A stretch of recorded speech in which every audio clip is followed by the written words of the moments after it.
जो सबसे बुजुर्ग होता है उसको सबसे बड़ा कुर्सी पे बैठा दिया जाता है, जाति नहीं पूछा जाता है। ये पता नहीं क्या बात करते हैं आप लोग, बिना मतलब की बातें करते हैं।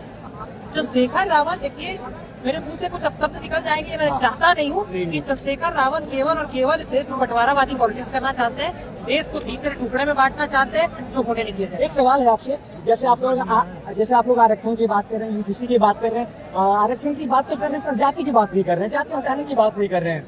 अब जाति हटाने की बात करें मेरे भाई, आपके पिछड़े समाज के चंद्रगुप्त मौर्य को जाकर के हम बैठा रहे थे। हमको अगर शौक रहता कि हम ही शासन चलाएं तो हम धनानंद को उठा के फेंक दिए रहते, खुद जाके बैठ गए रहते आखिर चाणक्य के रूप में। क्या बात करते हैं। दूसरी बात, अगर हमारे पिता आईएएस ऑफिसर होते तो हम घर से कहते कि नहीं कहते कि मेरे पिता आईएएस ऑफिसर है। मेरे पिता प्रधानमंत्री होते, आप मेरे पे आरोप लगाते कि वंशवाद की फसल है, तो मैं गर्व से कह सकता था कि नहीं कह सकता था कि हमारे बाप इस देश के प्रधानमंत्री हैं।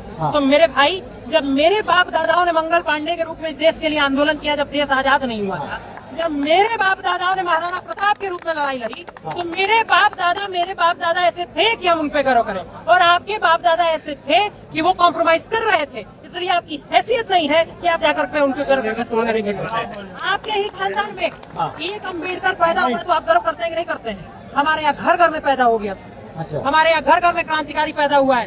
हमने 550 रजवाड़ों को दान में दिया है, देश का निर्माण हुआ है। और आप एक सीट रिजर्वेशन की अपने ही फैमिली के दूसरे को नहीं दे पा रहे हैं, तो आप अपने आप से हमारा क्या कंपैरिजन करें। हम लोग को पास जाना होता है, मैं तरीकों से बात करता हूँ, जैसे मैं आपसे बात करता हूँ, ऐसे तमाम नेता से बात करता हूँ। उनका कहना है अगर आरक्षण खत्म करने की बात करते हैं, जाति खत्म होगा तो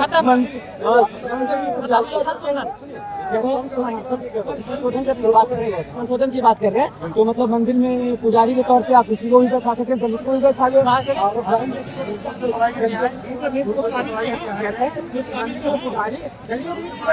सुनिए मेरी बात, बिल्कुल गलत फैसला है।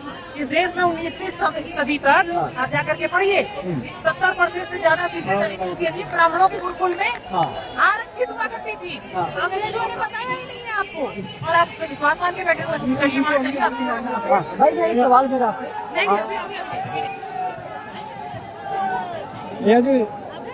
जल्दी